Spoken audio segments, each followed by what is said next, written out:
At dawn on Highway 47, a thin veil of mist wrapped around the empty road. In the pale light of early morning, Police Sergeant David Rourke caught sight of something that made his heartbeat falter. A German shepherd, standing motionless in the middle of the lane. Its golden and black coat damp with dew, eyes bound tightly with gray duct-tape jaws clamped around a worn blue backpack. Each quick breath in the cold, why, like the urgent beat of a drum, as if carrying something of immense importance. That moment opened the door to a perilous journey, uncovering the truth about a missing girl and a hidden network of crime. What lay inside that backpack? And who was waiting to be saved? Highway 47 at daybreak, stretched like a gray ribbon sliding through a sea of fog. On the far ridgelines, the first light of day was swallowed by a thin shroud of mist, leaving only faint streaks as if trying to pierce through the cold, pale curtain. The low, steady rumble of a distant truck rolled across the silence, each press of the accelerator sending a breath of warmth from its exhaust, drifting upward and vanishing into the sky as if it had never been there. David Rourke. A police sergeant with more than 20 years in the force guided his patrol SUV along a stretch of road that rarely offered surprises. He was used to seeing road signs vanish behind veils of fog, to hearing the muffled hum of engines slicing through the white haze, and to feeling the cold seeping through his gloves as his hands gripped the wheel. This morning felt no different, until his eyes caught a sight that pulled his heartbeat taut. In the middle of the fast lane stood a German shepherd, utterly still. Its coat, golden brown mixed with black, was matted and damp with dew. But where the fur remained dry, it gleamed with a warm honey hue, bitter beneath the dim morning light. What froze David wasn't just that the dog was standing in the most dangerous part of the highway, but its eyes. Wrapped tightly in layers of gray duct tape, each turn pressed hard enough to reveal dark, blood-stained fur around the sockets from shallow cuts beneath. Clenched in its jaws was a worn blue backpack, its straps crumpled as if from many tugs and pulls. Dew had gathered on the fabric, sliding down in slow drops. Even from this distance, David could see the quick, steady bursts of breath from its nostrils, each exhale making the straps tremble like the faint beat of a small drum in the fog. A truck's horn blared behind him, snapping him back. David braked hard, gripped the wheel, and pulled sharply toward the shoulder, his gaze locked on the figure ahead. Years on the force had shown him countless scenes, but never one that combined danger, mystery, and an unshakable pull quite like this. He stepped out, letting the cold air rush through his collar. Moving quickly toward the center lane, he raised a hand to slow the oncoming truck. The driver swerved into the opposite lane, a rush of wind, whipping stray tufts of the dog's fur. It didn't retreat or shift aside, only tilted its head toward him as if acknowledging a new presence. David's boots struck a steady rhythm on the damp asphalt. His voice was low, even though he knew the dog's eyes were bound. "Easy, buddy. I'm getting you out of here." The space between them closed step by step. He could now see the fur on its left shoulder, wet, darkened, and glistening where fresh blood had mixed with the morning dew. The blue backpack hung heavy in its mouth, as though carrying a weight far greater than its size. A small sedan appeared in the opposite lane, braking hard at the sight. The driver rolled down a window wide-eyed, but David gave a brief motion to hold back. This moment needed absolute stillness, like approaching a witness teetering on the edge of collapse. Within a few paces, David dropped to one knee, lowering his posture to remove any sense of threat. He extended his hand, palm open, toward the dog, letting warmth reach across the cold, wet air. The faint metallic tang from the backpack mingled with the musty scent of a coat long exposed to weather, the smell of distance endurance and endless movement. The dog lifted its chin slightly, tightening its grip on the backpack strap, as if making sure it wouldn't be taken. Its frame sank a fraction lower, but its ears stayed erect, each hair trembling with its breath. This wasn't the stance of panic, David realized. It was the stance of a worn but unbroken guardian, still ready to protect what mattered most. A camera shutter clicked behind him from the sedan, but fell silent when David cast a quick glance back. He edged closer, fingertips brushing the coarse duct tape binding the dog's eyes. The surface was cold and rough, the edges pressed hard into skin. The tightness in his chest told him this wasn't some cruel prank. It was deliberate, done with time and intent. "You're safe now," David murmured. His other hand gently lifted the backpack strap, feeling its true weight. Each time he tried to ease it free, the dog's jaw clamped down, as if to remind him it would only hand it over to someone it trusted beyond doubt. A sudden gust swept down the highway, swirling the fog into silver waves, briefly revealing the long stretch ahead. In that moment, the image of the duct-taped German Shepherd, standing alone in the middle of Highway 47 with a blue backpack in its jaws, burned itself into David's mind. Something he knew would stay with him for years. Another patrol car appeared in the distance, its red and blue lights flashing through the haze. David tightened his hold on the backpack and motioned for his colleague to stop a good distance away. Questions began circling fast in his head. Who had left this dog here? Where had it come from? And what was inside the backpack that made it guard it so fiercely in the heart of danger? Drawing a deep breath, David prepared for the next step, getting the dog off this lethal stretch and finding answers to the mystery that had just unfolded. Sliding an arm gently around the dog's chest, he felt the rapid heartbeat beneath its damp coat. He eased it step by step toward the grassy verge. The fog still clung heavy in the air, but here the road noise faded, replaced by the soft whisper of wind moving through low pines. The dog, whom David had already begun to call Kai in his mind, from the moment he imagined seeing the microchip scan at the station, though he hadn't yet checked, still kept its teeth locked around the worn blue backpack.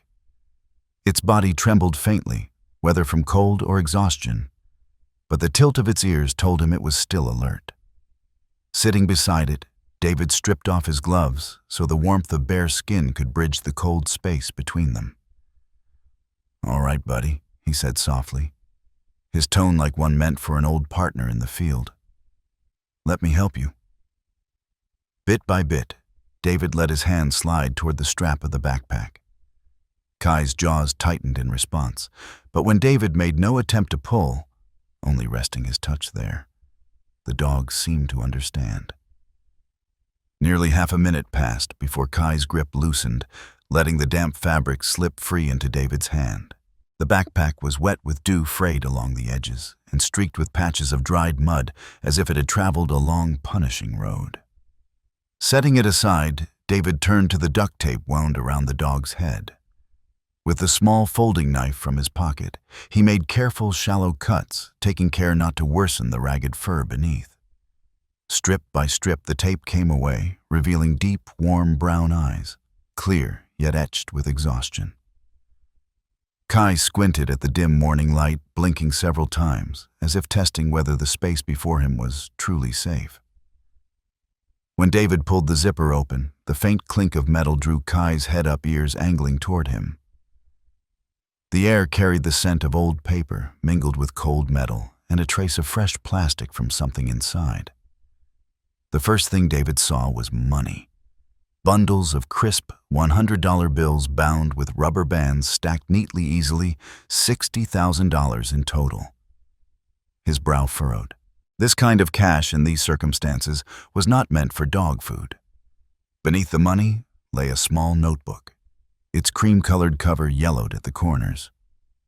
He flipped it open to pages filled with strange sketches and symbols, overlapping 5-pointed stars, arrows linking numbers, short words scrawled in slanted handwriting. In the middle of one page, a single line stood out. Maya, 10 years old, written in the unsteady but certain strokes of a child's hand. David's mind snapped back to 2 weeks earlier when the department received a report of a missing girl named Maya Turner, last seen walking home from school. The whole town had searched, but only a few vague witnesses and no solid leads had emerged. The case had cooled, quickly filed away into the cold drawer of unsolved investigations. He turned more pages, seeing the same symbols repeated, like maps drawn from memory, though clearly the memory of a child. Each drawing carried a number or a red X. The thought flashed in his mind, this could be the only clue Maya left behind. In a side pocket, David found a small silver USB drive, its surface scratched and worn. Holding it to the light, he watched pale streaks reflect off the metal. His instincts told him this might be the most important piece yet. Kai leaned toward him, sniffing at the backpack before laying his chin on the ground, eyes still following every movement. In that gaze, David saw both fatigue and something else. Something that felt like expectation. He drew a deep breath, feeling the cold slip through his jacket. Everything in that backpack felt like a key, one that could unlock the way to Maya, and perhaps to truths even darker. But that key carried the crushing weight of responsibility. David returned the notebook and money to the backpack, slipping the USB into his inner pocket. His eyes met Kai's, the dog who had brought him to the threshold of a journey whose end he couldn't yet imagine. The first faint shafts of sunlight broke through the fog, touching Kai's golden fur, until it shimmered like a muted halo. From far off, the wail of a patrol siren grew closer.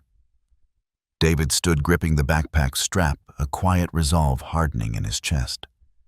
He would get Kai off this roadside, see what the USB held, and find Maya, no matter what it took. A light breeze curled through, parting the thin mist to reveal the long road ahead. David bent down, brushing his hand over Kai's head before leading him toward the car, where the red and blue lights swept the asphalt in slow, steady arcs. The slate-gray sky of early morning was softening as David drove through the main street toward the east side of town. In the back seat, Kai lay with his head resting on a thick blanket David had pulled from the trunk. Each time the tires hit a pothole, the dog's ears quivered, his breathing heavy and uneven. The damp chill from his fur still clung to the back of David's jacket from when he had carried him to the car. The sign for Ortiz Veterinary Clinic came into view at a street corner, its white-painted wooden board weathered by years of rain and sun. Braking to a stop, David stepped out quickly, circling around to lift Kai from the back.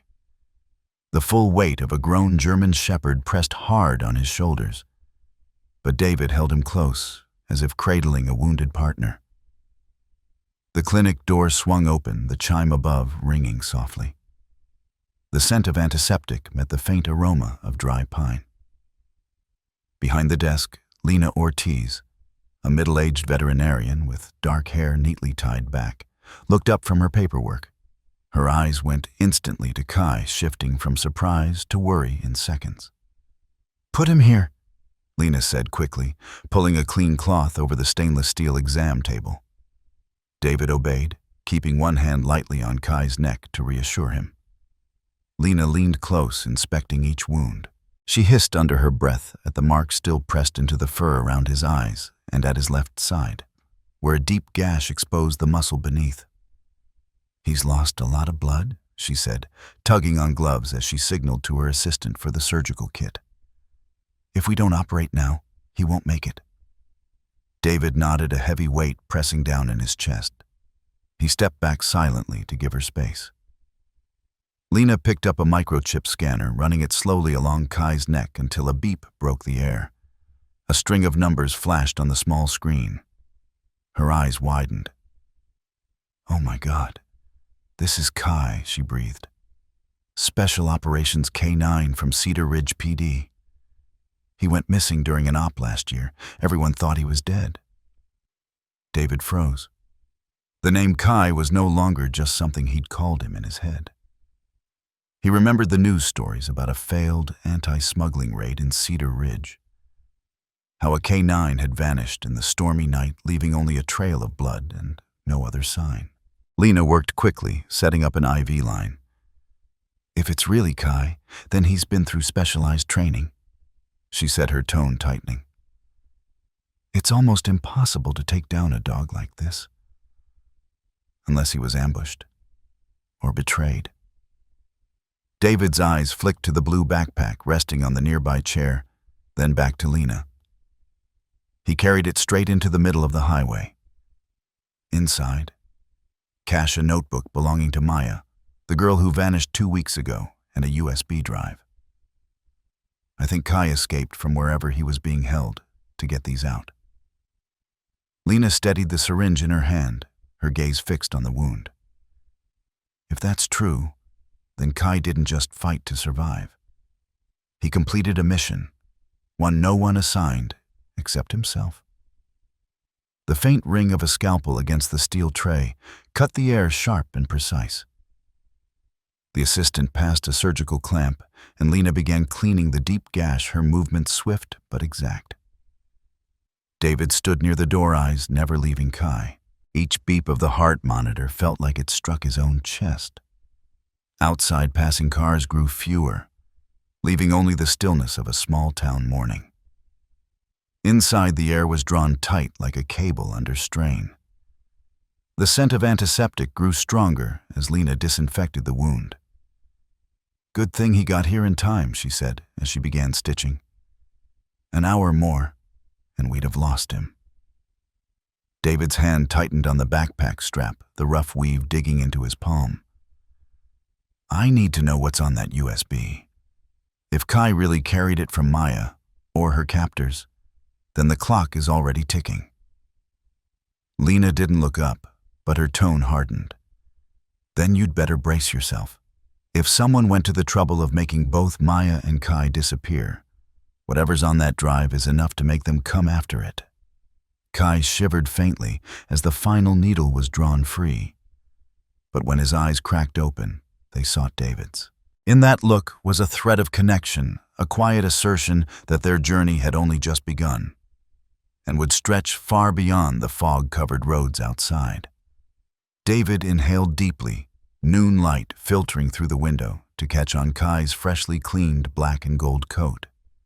He knew that when the dog woke fully, they would both face the bigger question, how to trace the path back to where Kai had escaped, before every secret was buried for good.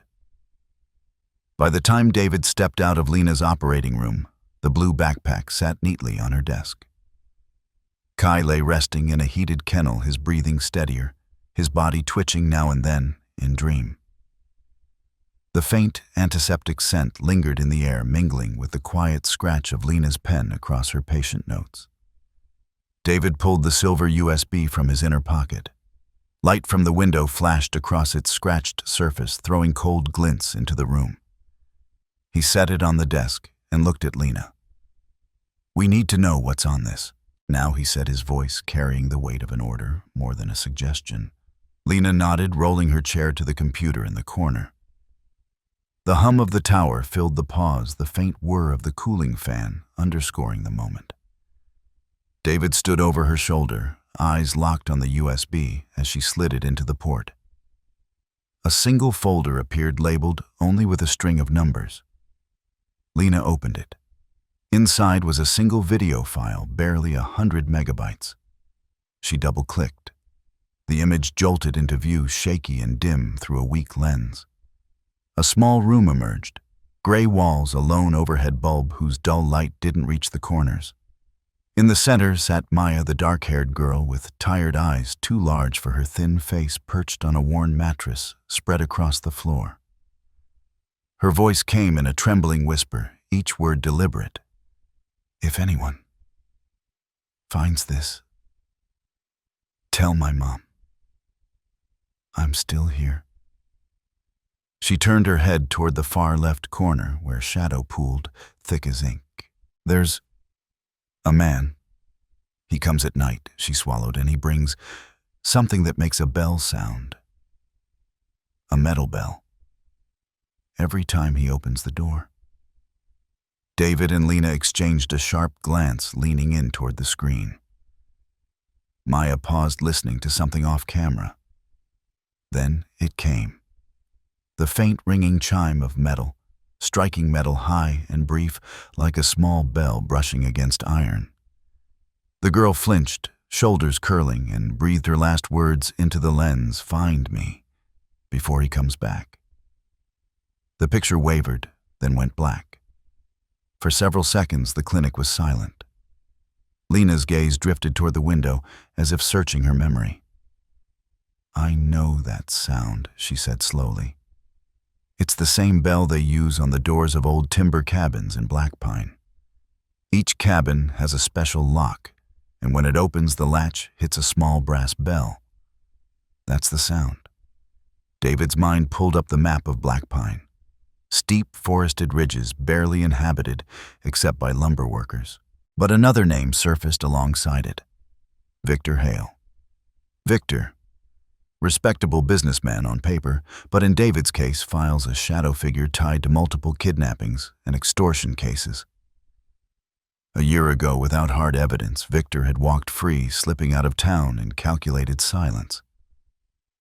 Rumor had it he'd bought up old lumber storage buildings at the edge of Blackpine. But police had found nothing on record. David's hand curled into a fist, recalling Victor's last smirk in the station, a look that dared him to catch up. Lena closed the computer and turned back to him. "If Maya's there, we don't have much time. Blackpine's nearly 2 hours away with trails and off-limits zones." David gripped the backpack, the coarse weave pulling him into focus. "I'll push for a search warrant, but we need something stronger. That video alone won't get approval unless we can pinpoint the location." Lena nodded once, then glanced toward Kai. And Kai, if he really escaped from there, he might remember the way. But he'll need at least a few days to recover. Through the glass, David watched Kai lying in the heated kennel chest, rising in steady rhythm, his ears twitching faintly at every sound. In the soft warmth of the recovery room, he saw not just a wounded animal, but a fellow officer, pausing only to gather strength before the next mission. A thought flared in his mind. If Kai had made his way from Blackpine all the way here, then the dog had already navigated both the wild terrain and the dangers of men. To return, all they would have to do was follow his memory and instincts, before Victor realized the USB and Maya's notebook were gone. Beyond the window, afternoon clouds were thickening over the distant hills, a sign that the weather was turning. David knew that once the cold set in and night fog blanketed the ridges, Blackpine would be a maze. And if Maya's words were true, that the man comes at night, he would soon return to that dim, narrow room. He turned to Lena, his voice firm. "We need to be ready. The moment Kai's strong enough, we move." That afternoon, as David and Lena studied the map of Blackpine, the chime of the clinic's door sounded unexpectedly. A woman stepped inside, her movements slow and heavy, as if every step carried weight. She was in her 60s, hair silver and cropped short, her once sharp features now traced with the marks of time. A gray wool coat clung to her slightly stooped frame. When her steel-gray eyes met David's, hesitation flickered across her face. But she kept walking toward him. "You're Officer Rourke." Her voice was rough, as though it had taken effort to speak at all. David gave a small nod. "Yes. And you are?" She paused, weighing the choice to say her name, and finally exhaled. "Margaret Hale." The surname made the air grow thick. David glanced at Lena, catching the shift in her expression. Sharp, wary. They both knew the name well. Mother of Victor Hale, the man they had spoken about that very morning. Margaret's eyes swept the room, then her voice dropped. "I'm here because of Kai." David gestured to the chair beside the desk. She sat, her thin fingers knitting together, her thumb absently turning a delicate silver ring. "I've kept watch over my son for the past year." She began, her tone even, but carrying an undercurrent of strain. "When Victor left town, I knew he wasn't going to live honestly. I saw strange faces coming and going at his property in Blackpine. Trucks arriving at night." Her gaze dimmed as she went on. "One night I saw him bring Kai out of a storage shed. I recognized that dog, He'd been on the news when he went missing. And I knew. Kai wasn't being kept there for care. David said nothing, letting her unspool the truth at her own pace.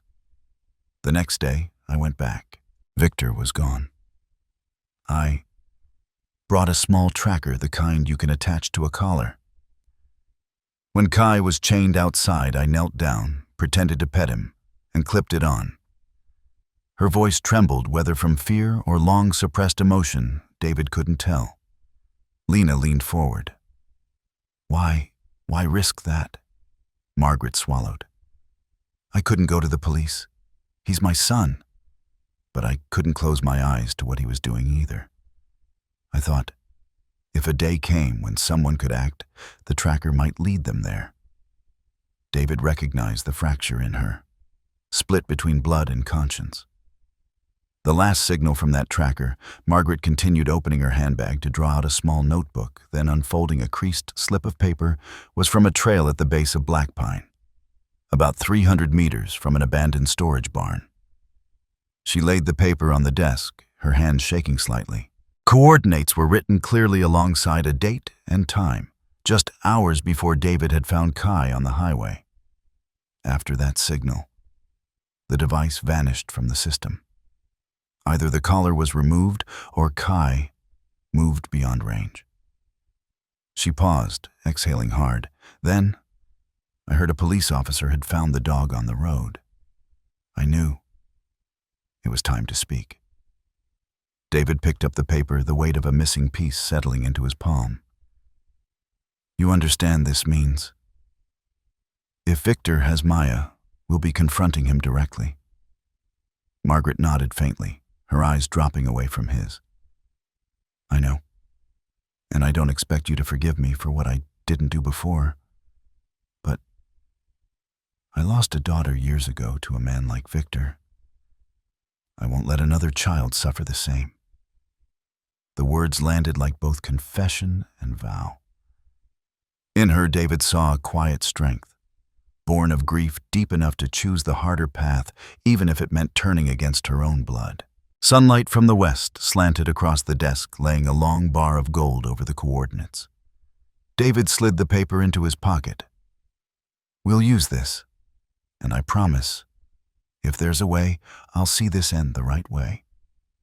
Margaret nodded once, then rose. Her shadow stretched long over the tiled floor as she left the door closing into a silence that pressed against the room. David and Lena exchanged a look. They both knew these coordinates might be the only doorway to Maya. And to Victor Hale.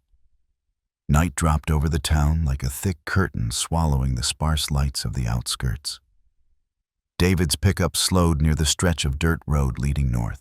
Ahead, the beams of 3 other SUVs carved long tunnels of light through the dark, glancing off bare trees swaying in the wind. Through his earpiece, the voice of Special Response Captain Rees came steady and low. Target is the barn 400 meters ahead. We go in silent. Don't give him time to move. David's grip on the wheel tightened. He remembered the coordinates Margaret had given him, and the satellite image, an old timber barn wall silvered with age-rust-pitted corrugated roof crouching at the edge of a weed-choked clearing. Years ago, it had been a lumber drop site, before Blackpine's mill closed its doors. They stopped 100 meters short of the barn. 4 figures in dark tactical gear melted into the tree line, moving with practiced silence. David kept pace beside Reese toward the main entrance, while the other 2 officers slipped around back. The scent of rot and damp wood seeped through their masks, mingling with the tight, heavy rhythm of their breathing. Reese signaled, 1, 2, 3, and the door gave way under their push, its hinges shrieking in protest. Inside, the beam of David's flashlight cut across a wide, empty expanse. Dust lay thick on wooden shelves. A few flattened cardboard boxes sagged in the corners. No sign of Victor. David swept his light to the left. There on the concrete floor, a dark red smear stretched nearly 2 meters. He crouched, touching it lightly. Thick congealed, the deep tone unmistakable. Dog's blood. His heartbeat quickened and Kai's image flashed sharp in his mind. Over here, one of the rear officers called. David and Reese ran to the voice. Beneath a worn tarpaulin lay a handful of small telling relics.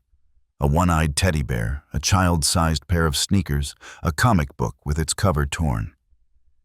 The air seemed to grow heavier as the team exchanged glances. These were not scraps forgotten by chance. They were proof silent and damning that children had been here. Reese's voice came low but decisive. Find anything that tells us where he went. David moved to an old workbench pressed against the wall.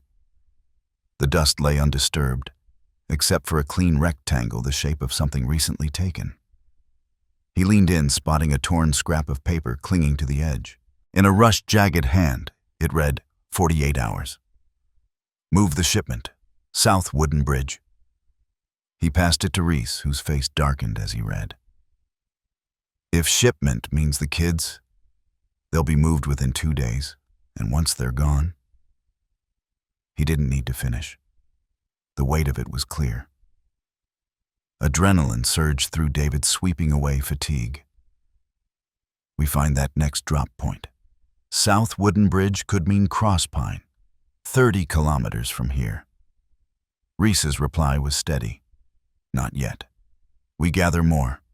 Victor's smart, and he always leaves himself an out.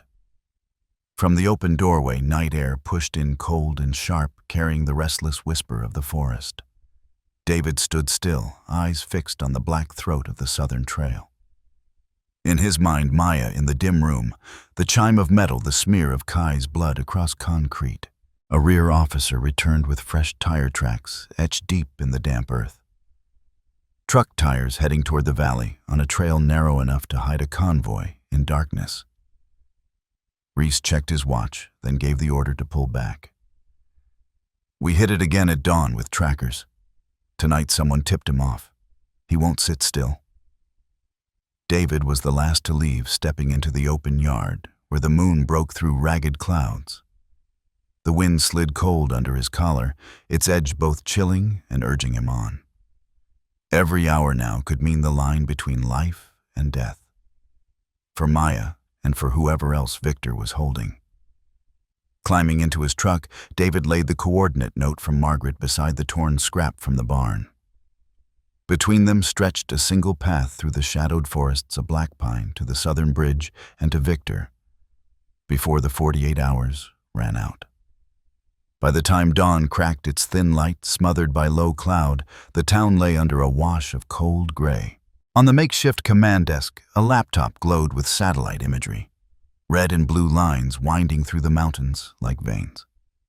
Data from Margaret's old tracker had been fully recovered, revealing a twisting route that stopped at several points before reaching the mountain's southern edge.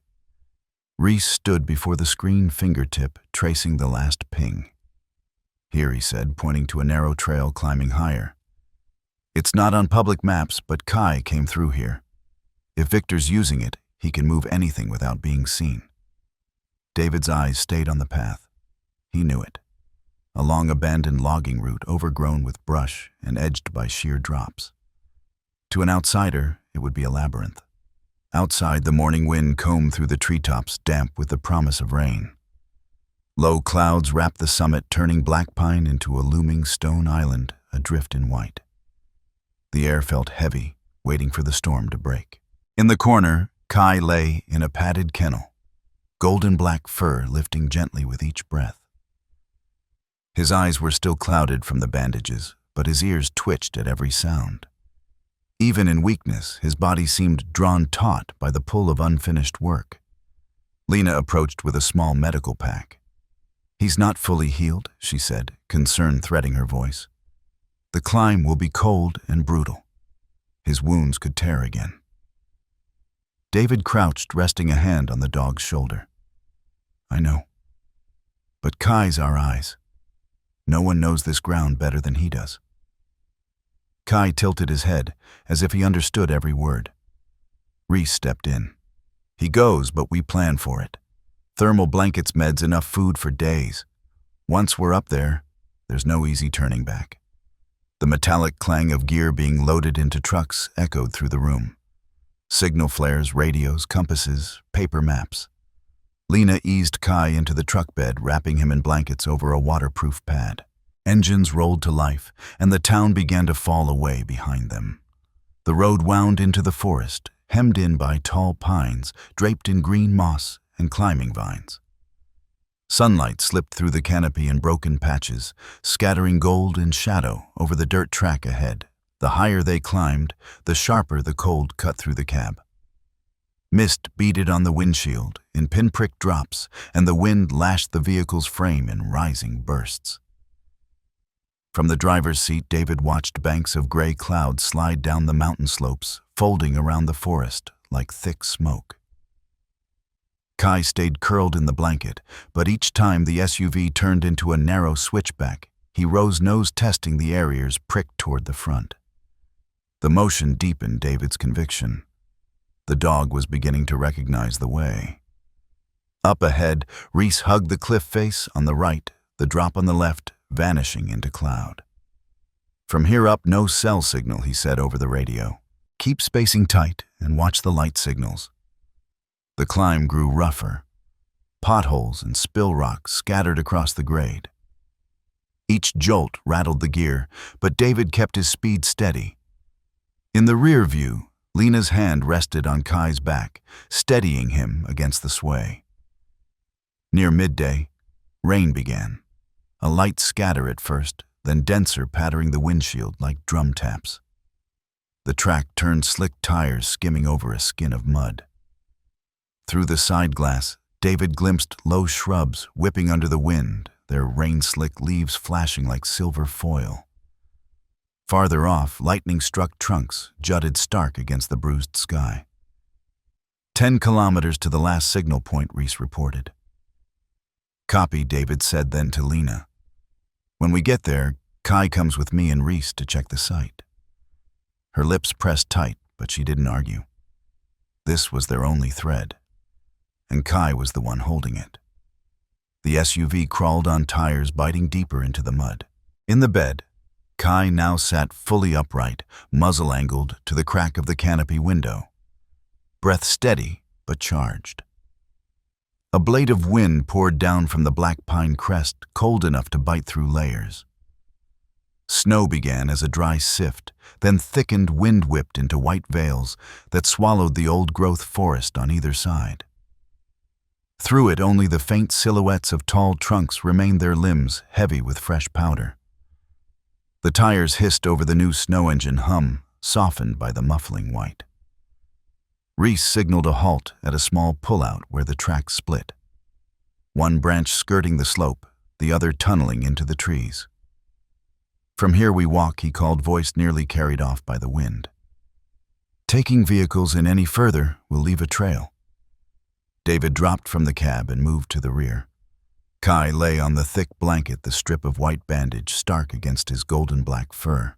The wrapping stayed over his eyes, shielding them from glare and blowing snow.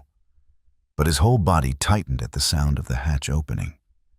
His ears pivoted fine-tuned to every click and rustle. Lena came up, knelt, and checked the bandage. "Good," she said. "But keep him dry and warm. One touch of damp in that wound, and it's trouble." David clipped the lead to Kai's collar. The moment his paws hit snow, he stood tall, head tilted, listening beyond the human range.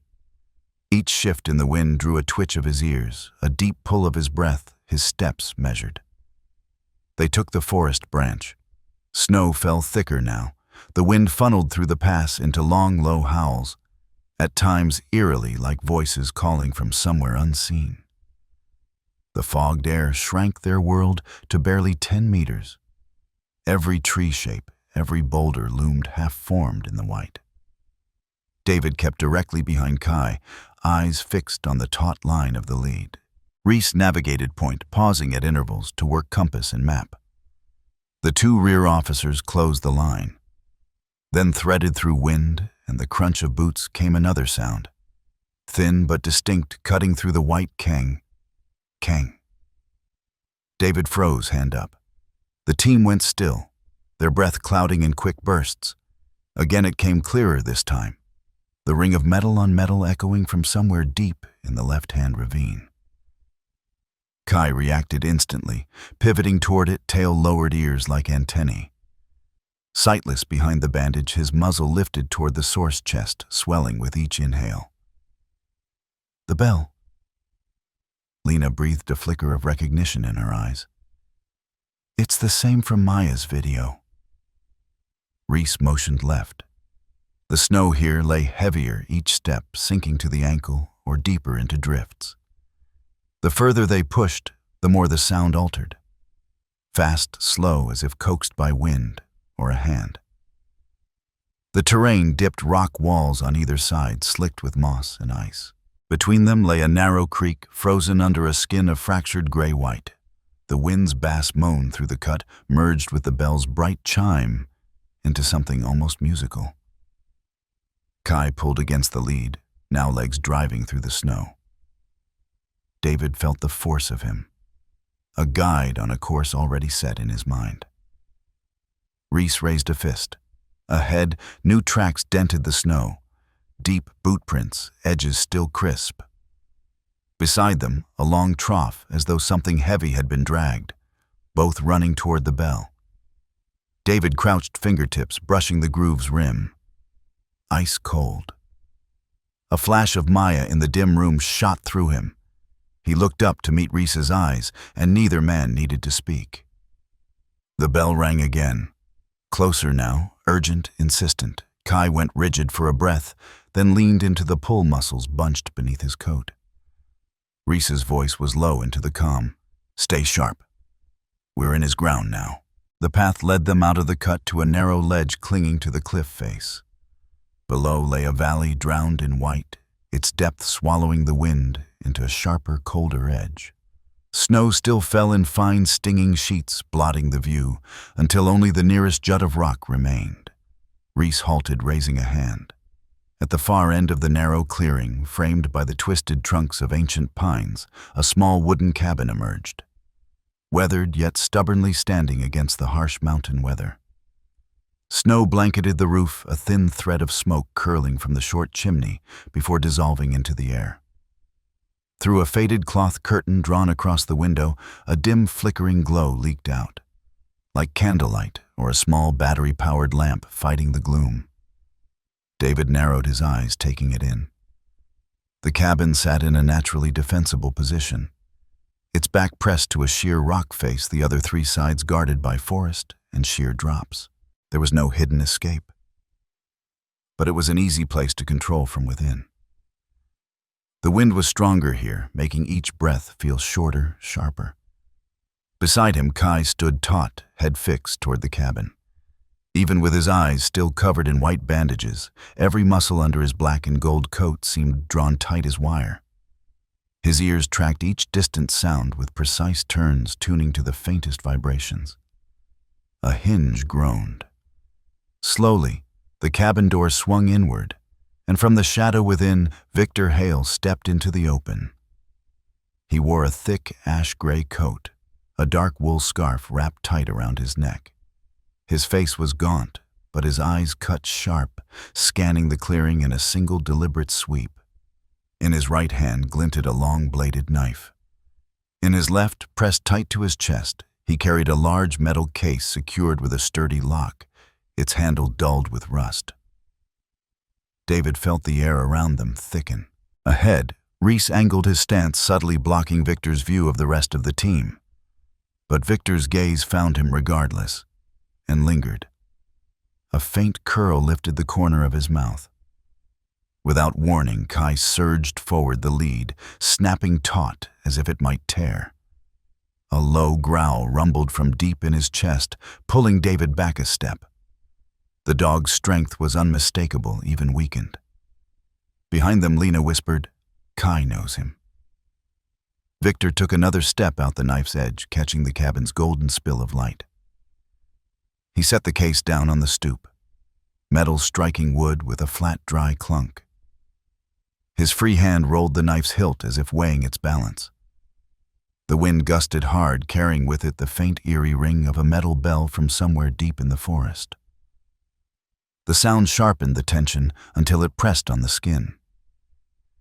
Kai continued to edge David backward, but his muzzle never shifted from Victor. Every flicker of movement locked in the dog's unwavering focus.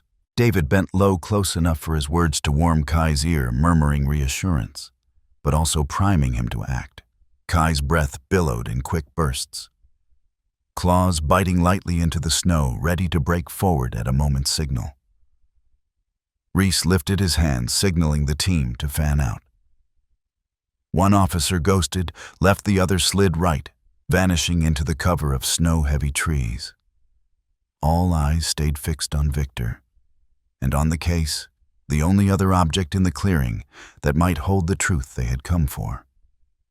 Victor stood unmoving, hair whipped loose by the wind, his gaze anchored. "You're a long way off your map," he said, voice low and rough, threaded with the howl of the gusts.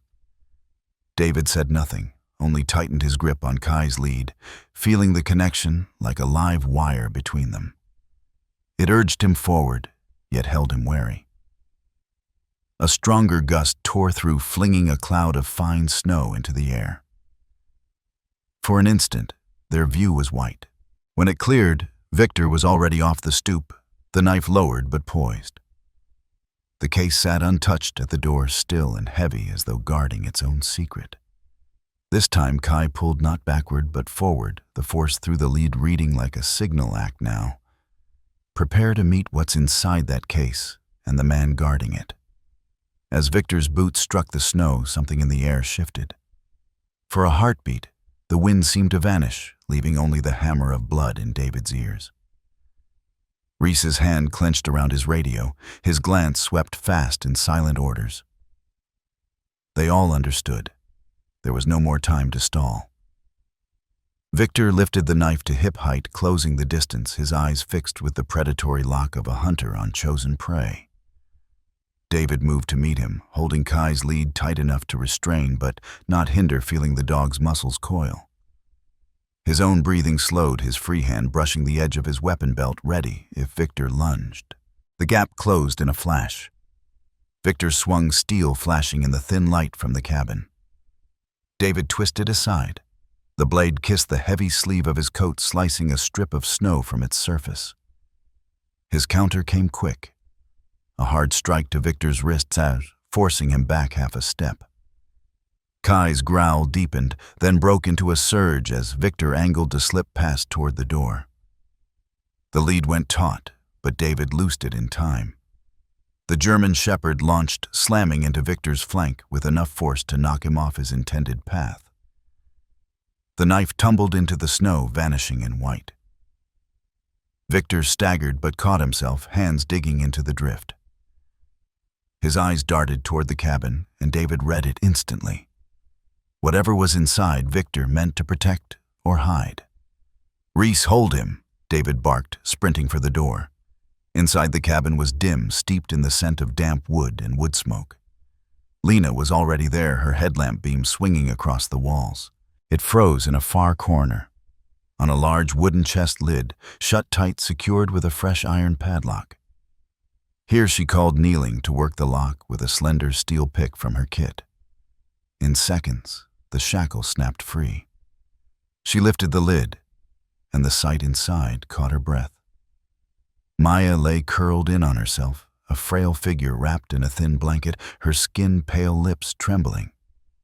Her breath came shallow, each exhale a faint wisp in the cold air. Her eyes cracked open, roaming, as if unsure the light was real. "Maya, can you hear me?" Lena said quickly, pulling a thick rescue blanket from her medical pack and wrapping it around the small, shaking body. Outside the cabin, shouts and the scuffle of bodies cut through the storm. Reese had Victor pinned in the snow, forcing him down with the unyielding weight of a man who knew there could be no mistakes. Yet Victor fought like an animal, cornered, thrashing against the hold. Kai, eyes still wrapped in white, planted himself directly in front of David, a growl rumbling deep each time Victor tried to lift his head. David stepped in, helping Reese cinch Victor's wrists tight with heavy plastic restraints. "He won't get near Maya again," he said, voice low. but charged with heat. Kai turned toward Lena, as if to confirm the girl was safe. Even without sight, his ears and keen nose told him the truth, that Maya's faint breaths were closer now, no longer muffled by thick wood. Inside, Lena lifted Maya into her arms and stepped into the cold. She passed the small, fragile body into David's hold, and the icy shock through her blanket only hardened his resolve. The wind picked up sweeping fresh snow across the ground and erasing their tracks. Reese kept Victor on his knees, face pressed to the frozen crust, while Kai stood between them, his solid frame a living wall. They moved out the storm, tightening its grip. Snow blew hard across the narrow ledge that skirted the cliff, turning the world into a shifting haze. David carried Maya close, her body wrapped tight in the thick rescue blanket, feeling the shallow breaths steady under the warmth of his chest. Lena stayed beside him, shielding her headlamp from the gusts so the beam wouldn't die. Reese brought up the rear with Victor Kai pacing at his side, ears sharp, each step sinking into slick snow. The retreat traced the same mountain path they had come up, leading to a wooden bridge stretched across a deep chasm. In the blizzard, it looked more fragile than ever. The ropes that braced its sides were glazed in ice, creaking under the wind. David stepped onto it first, the planks quivering under his weight. He moved quickly, but careful, keeping Maya tucked close from the wind. Lena followed, gripping the iced ropes and glancing down into the white abyss where jagged rocks hid beneath the clouded depth. Reese pushed Victor toward the far side. Kai paused before the first planked nose lifted, as if tasting the danger in the air. Victor gave a short, bitter laugh, but the wind tore the sound away before it reached anyone's ears. David was nearing the far end when a crack rang out, sharp, splintering deep. A plank in the middle burst, and one of the left-hand ropes slid from its anchor. The bridge jolted hard, the groan of wood echoing off the cliffs. "Move!" Reese barked, driving Victor forward. But only steps later, another break came, louder, more violent. A whole section dropped, hanging for a heartbeat, before tearing free and plunging into the gorge, taking part of the center span with it. "Go first!" David shouted to Lena. She surged across the remaining boards, stepping onto solid ground. David passed Maya into her arms, making sure the girl was sheltered behind a boulder. The bridge between David and Kai had shrunk to barely 4 meters, Kai still stuck on the far side with Victor. Reese gripped the prisoner tight, but the span tilted planks sliding away like loose cards. "Kai, come!" David's voice cut through the gale. The dog braced paws, finding what hold they could on the slick boards. The gap was narrow, but the drop beneath was death. Victor twisted against Reese's hold but was forced back to his knees. Kai turned toward David, sightless but locked on the sound of his voice. A taut, breathless pause. Then the dog sprang.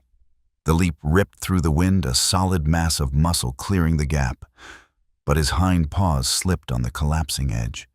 His body pitched sideways. David lunged, hand closing around the lead just as Kai began to fall. The jolt shot pain into David's shoulder, but he held on, hauling the dog over the lip and into his arms. Kai let out a sharp breath, his frame trembling, but his paws hit solid snow and held.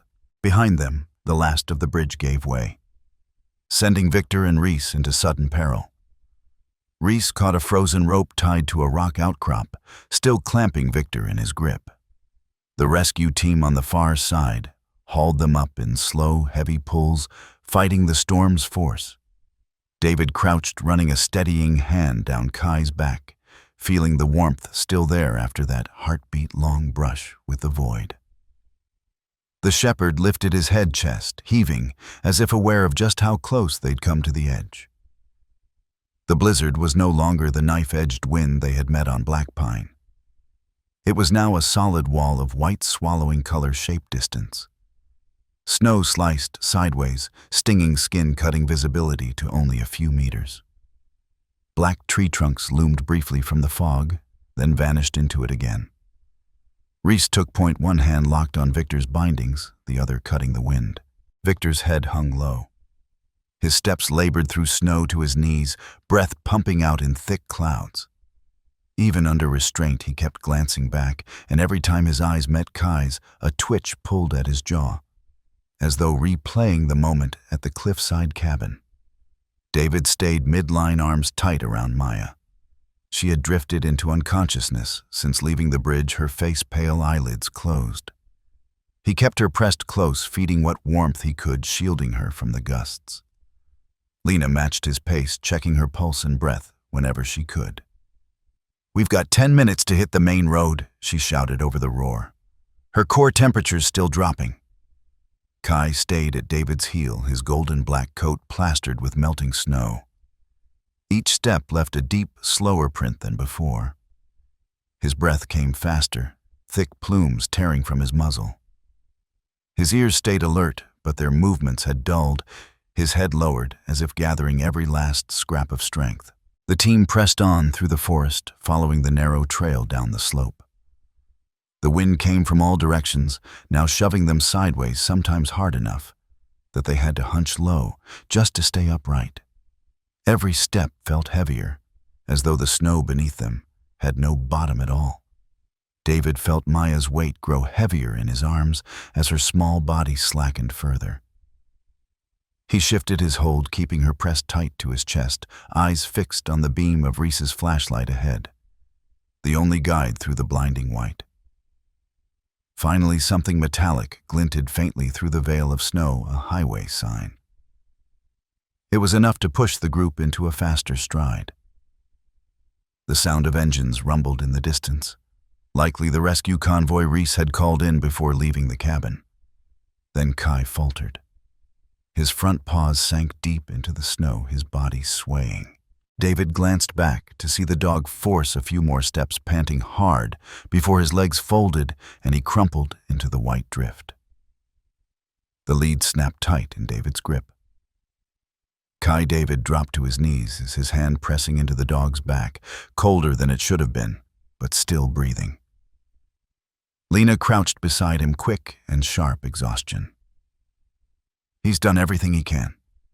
He needs to get out of here now. Reese shouted to the rescue team, appearing at the tree line.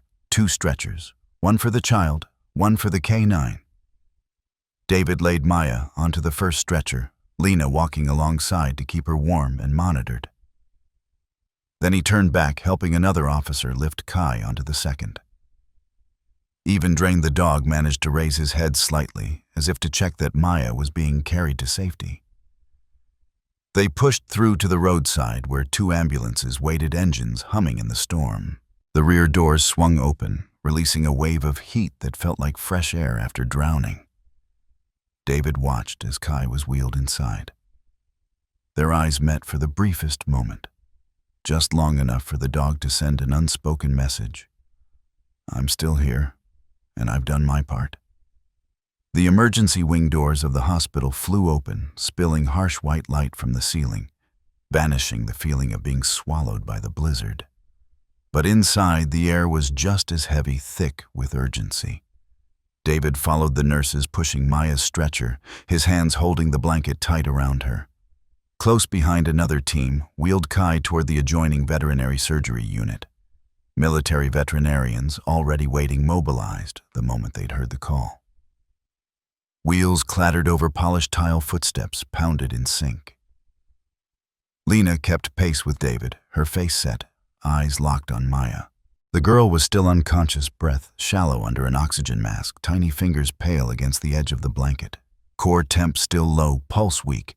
"We need warm IV fluids now," a doctor said, pivoting instantly to issue orders to his team.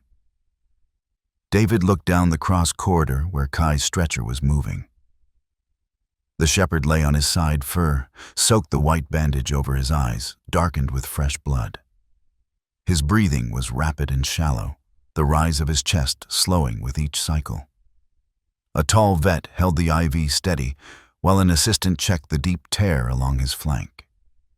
The door to Maya's treatment room closed at the same moment the surgical doors for Kai swung shut. David stood in the hallway, caught between them. 2 battles for life waged in parallel, one for a child, one for a 4-legged soldier. Inside Maya's room, bright light poured over the operating table. The doctors moved in perfect rhythm, their hands like a tightly tuned orchestra in a rapid, urgent piece. The monitor's steady beep sped up whenever her heartbeat dropped, drawing every eye to the screen. A nurse dabbed the lead doctor's forehead as he threaded a warm fluid IV into her arm, another sliding a heated pad under her small frame. In Kai's room, the atmosphere was no less tense. The surgical lamp bore down on his open wound, dark blood seeping in pulses. The vet clamped a vessel with swift precision. Weak pulse. Prep adrenaline, he ordered. A syringe passed to his hand, the needle sliding into the vein in Kai's foreleg. The shepherd's chest lifted in a stronger rise, then settled into a steadier rhythm. David leaned back against the wall, eyes shifting between the 2 closed doors. Lena brought him a paper cup of coffee from the vending machine. He took it, but didn't drink, mind replaying the last 24 hours. Blackpine's whiteout skies, Kai's leap over the chasm, the freezing grip when he lifted Maya from the wooden chest. The intercom crackled, "Or 2. Prepare to close primary wound." He guessed it was Kai's, confirmed a moment later by the view through the small window, the vet stitching with exacting care, each pass of the needle mirrored by a deep breath from the team. Meanwhile, Maya's monitor showed a slightly stronger rhythm.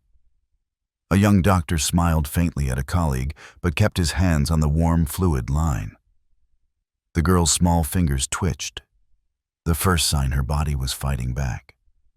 Lena touched David's shoulder gently, whispering, "She's holding on." Time crawled each minute, thick with tension and hope.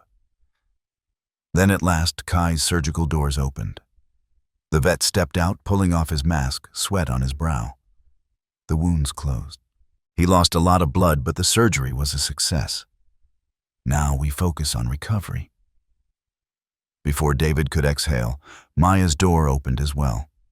Her lead doctor gave a small nod and a fleeting smile. Her heart rate and temperature are stable, but we'll need to monitor her closely for the next 48 hours. David closed his eyes for a moment, feeling the weight slide from his shoulders, though he knew both still had long roads ahead. He walked into recovery where Kai lay on a heated bed, his breathing deep and steady. Across the hall, Maya slept under the soft amber light, a faint flush returning to her cheeks. The first morning after the emergency, thin sunlight pushed through the hospital curtains, painting a pale gold stripe over the white blankets. David sat beside Maya's bed, his untouched coffee cooling on the side table. In the room next door, Kai still slept, his coat clean and neatly bandaged chest rising in the steady rhythm of a fighter at rest. Maya stirred slightly. Her heavy eyelids fluttered a few times before opening, her pupils still clouded by the sudden light. David leaned in, his voice softening. "You're safe now, Maya. This is the hospital." The girl hesitated, as if weighing the space between dream and reality. Then her gaze settled on him, a faint spark of recognition flickering through. Lena stepped in, carrying a tray with a light meal and a cup of warm water. "You can have a little sip first," she said, helping Maya sit up. As the first gulp slid down, a faint blush of pink returned to her cracked lips. A short while later, after the nurse had left, Maya gently gripped David's hand. I remember. Outside the room, I was locked in." Her voice trembled, each word pulling a chain of heavy images with it. "There was another place. I heard crying, a lot of it. Sounded like children." David and Lena exchanged glances. "Did you see anything?" Lena asked, her voice still gentle but carrying a thread of urgency beneath. Maya shook her head, her tangled hair swaying. "They blindfolded me. But I heard a metal bell then, a damp smell, like being underground, and a man shouting." David opened the old green backpack Kai had carried back, pulling out a USB drive sealed in a plastic bag. They had only viewed a short, hastily recorded video the day before. Another folder had been locked with a password. He set the USB on the table, glancing at Lena. Maybe it's time we check the rest. Lena plugged the drive into the hospital laptop. The screen filled with a series of encrypted files, the folder name nothing but a string of strange characters. She launched a specialized decryption tool, entering combinations they had retrieved from notes in Maya's small journal. After several tries, a file opened. Inside was a long list: names, ages, dates of disappearance, and grainy photos of numerous children.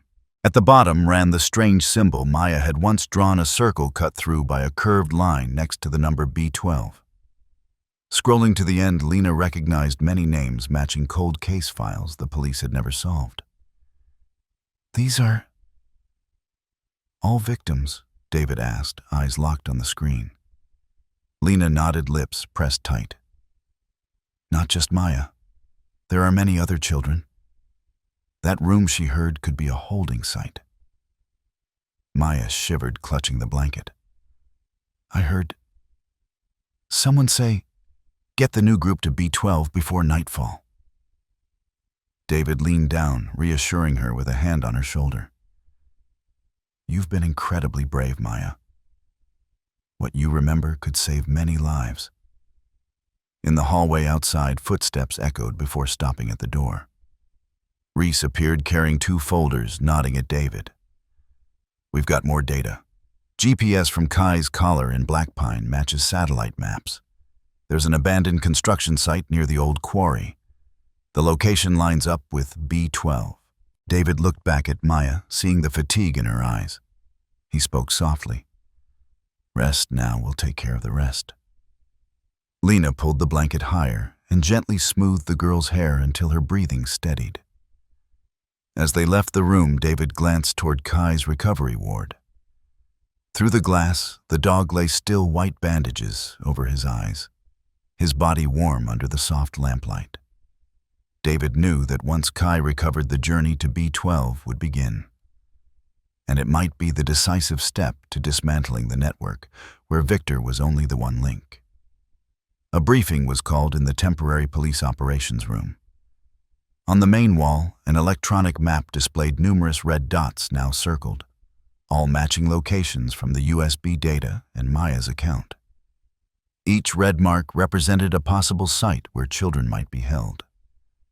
The air was thick with strong coffee and the relentless clatter of keyboards. Reese stood before the screen, laser pointer in hand, his voice crisp. "Priority 1 is the warehouse in South Ridgemont. We have confirmed audio and heat signatures inside. Team 2 will handle the abandoned house near the Coldwater border. Team 3 will check the old farmstead outside Fernhaven. Everyone moves in 10 minutes. David strapped on his ballistic vest, radio earpiece snug against his ear. His mind flashing back to Maya lying in the hospital bed, her face calm in sleep, yet her brow faintly furrowed. He knew every second lost could be another child's life hanging in the balance. The raid struck all at once. Reports streamed in over the comms channel. Ridgemont secure. 3 kids malnourished but stable. Another voice followed. Coldwater confirmed. 1 child en route to local hospital. Then from Fernhaven, girl about 6 found in the basement, safe outside now. Each update blew a fresh gust of hope into the tense room. On the map, red dots turned green one by one, like signal lights flicking on in the dark. Then Reese's team sent through something different. "We found an adult female at Warehouse 4, mid-40s, alive with minor injuries." The room fell momentarily silent before Reese added, "She identifies herself as Elena Carter, Maya's mother." David's breath caught for a beat. He moved quickly from the room, following the medics, escorting a woman with tangled long hair, her face gaunt, but her eyes alert. Elena was wrapped in an emergency blanket, her thin hand gripping a nurse's shoulder as if it were her only anchor. She says she's been held for months, moved between multiple sites. Victor kept her as leverage to ensure Maya stayed silent if she ever escaped. Reese explained as they walked side by side toward the medical van. David stepped closer, lowering his voice. I'm David Rourke. Maya is safe. She's at the hospital being cared for. Tears sprang instantly to Elena's eyes. Her hand trembled at the sound of her daughter's name. I thought I'd never see her again. They guided Elena into the ambulance. Under the flashing red lights, she tried to recount what she could remember. The locations she'd been kept, the faces of her captors, and especially one larger room where many children were gathered before being moved on.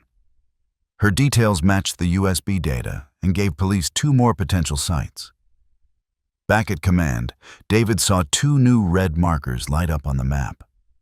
Reese met his eyes and gave a firm nod. We keep going. The blizzard outside had passed, yet inside their hearts another race was still underway. A race against time to close every remaining link in the chain where Victor was only the visible operator. And now with Elena's survival, the full picture was beginning to emerge more clearly than ever. That afternoon, the hospital glowed with a warm, gentle light, as if winter itself had been pushed beyond the thick glass doors. From the hallway, David walked slowly behind Elena. The woman, wrapped in a hospital gown, carried the hollow look of months in captivity. Yet her eyes shone with a light almost impossible to believe. With every step, her breathing grew quicker, caught between anticipation and an emotion so strong it nearly choked her. The door to the hospital room swung open, revealing Maya sitting propped against a pillow, clutching the stuffed bear Lena had bought that morning.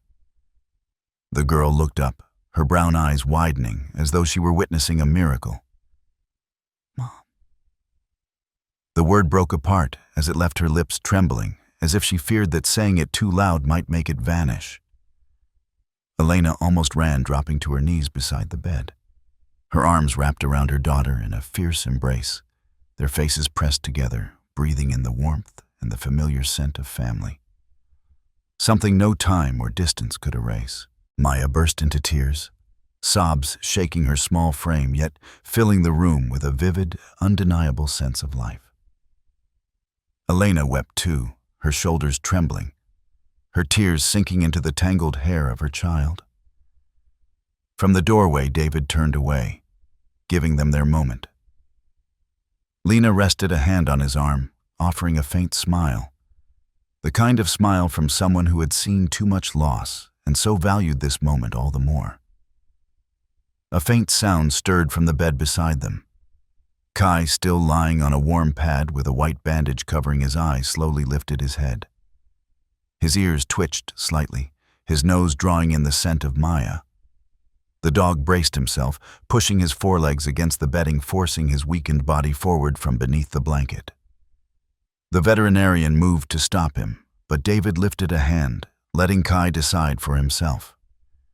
With all the strength he had left, Kai took slow, deliberate steps. Every movement made the muscles in his shoulders quiver. But even behind the bandage, his gaze seemed locked toward Maya's bed as if drawn by an invisible thread. Seeing him, Maya loosened her embrace on her mother, whispering, "Kai." Her voice carried recognition and deep gratitude. Elena lifted her head, surprised to see the dog moving toward them. When Kai reached her side, he stopped, panting softly before lowering his head gently onto Maya's lap. The girl cupped his head in both hands, pressing her cheek into his warm, soft fur. "Thank you for bringing my backpack, for finding a way to save me." Her words faltered between sobs, yet the room seemed to still holding every syllable. Elena placed her hand on Kai's back, stroking along his spine where a few bandages still lay. "This dog brought you home," she murmured as if speaking to herself. David watched, feeling that every tense day in Blackpine, every sleepless night in the hospital had been worth it for this. The veterinarian gently lifted Kai back onto his bed. Yet he still turned his head toward Maya, as if to assure her that no distance, not even a few steps, could separate them again. Outside the window, the afternoon sun poured over the city, casting reflections on the patches of snow yet to melt. In that small hospital room, a family had been reborn. And at the center of it stood a silent four-legged guardian, just as he always had and always would. Later that day, the small meeting room at the police department was awash with pale golden light from the high windows. David and Reese sat facing each other, a thick case file resting neatly on the table between them. The door opened, and Margaret Hale stepped inside. The woman who had once been part of the incident at Lena's clinic now looked markedly older. Her platinum hair was tied neatly at the back. Her face stripped of the usual pride, replaced instead with the weariness of someone who had decided to finally put down a burden. She sat, fingers laced together, eyes cast to the table before speaking. I thought I would take this to my grave. But after what happened, Kai, that little girl Elena, I can't. Her voice was hoarse, but each word rang clear. Margaret placed a dark wooden box on the table, its lock already undone. Inside lay stacks of documents, hard drives, memory cards, and meticulously written notebooks. All of it belonged to Victor. Transactions, lists, locations, names. I took them when I still could. She drew in a deep breath, as if releasing herself from invisible chains. Then she took out a large envelope, sliding it toward David. Inside were neat bundles of crisp bills tied with rubber bands. This money, I found it in his safe. Dirty money bought with fear and tears from countless families. I don't want to keep a single dollar. David studied her, recognizing that this was a mother paying a debt in the only way she could. Reese counted quickly, noting the amount and preparing to record it. But before he could speak, Margaret's voice came again, softer this time. I want it used to create a fund called Kai's Promise. The room fell quiet for several seconds. Kai's Promise, David repeated. She nodded, a rare flicker of warmth in her eyes. That dog risked his life to bring the truth out. I want the fund to support rescue teams, working dogs, and children who have been hurt so they can have a chance to be safe to heal. Reese jotted the note while David leaned back, feeling the air in the room grow lighter. This was more than breaking a single link in the chain. It was planting a seed of hope in the darkest place. Margaret glanced toward the window where the sunset was staining the rooftops red. I don't expect forgiveness. But if this saves someone, maybe I'll still have a reason to exist. David stood, closing the wooden box. You did the right thing, even if it's late. And I believe Kai will be worthy of the promise that bears his name. As Margaret left, her figure seemed smaller in the long hallway, but her hands no longer clutched any secrets. Outside, the sound of barking echoed from the police K-9 training yard. A steady, resonant answer. The veterinary hospital lay in the stillness of early morning, its fluorescent lights dimmed to a soft glow that washed the walls in pale white. Beyond the glass doors, fog shrouded the parking lot, drifting between rows of bare-limbed trees. Inside a small room, Kai rested on a padded mat. His breathing labored each rise and fall of his chest, keeping time with the slow, steady beeps of the monitor. Lena stood at the head of the bed, her hand resting gently on the once golden, now faded coat of black and tan, her eyes fixed on every small movement. David stepped in, followed closely by Maya. The girl clutched a worn teddy bear, moving slowly, as if afraid that even the sound of her footsteps might shatter the fragile moment into pieces that could never be put back together. The veterinarian met David's eyes and gave a small shake of his head.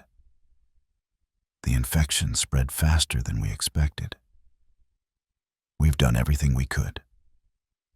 His voice dropped low, carrying a weight that needed no further explanation. Maya stepped closer, her brown eyes wide with the fear and worry no child should have to carry. She knelt beside Kai, placing the teddy bear near his muzzle. You found me. You brought me home. I won't forget.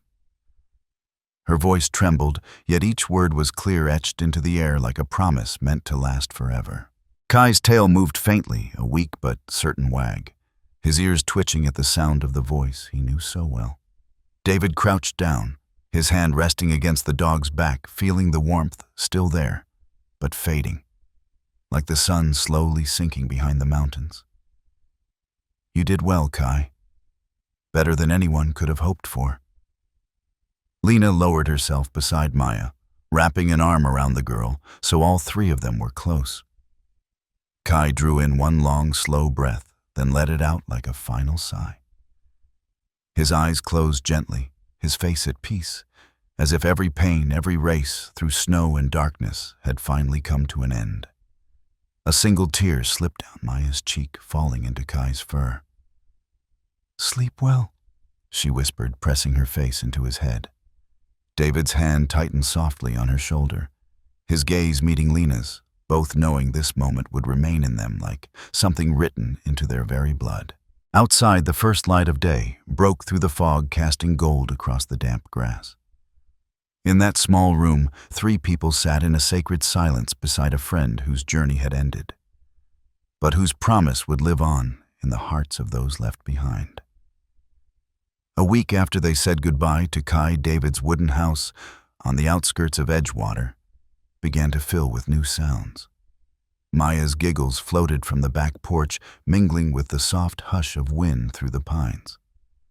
Elena was drying her daughter's long hair after they had watered the flower pots together.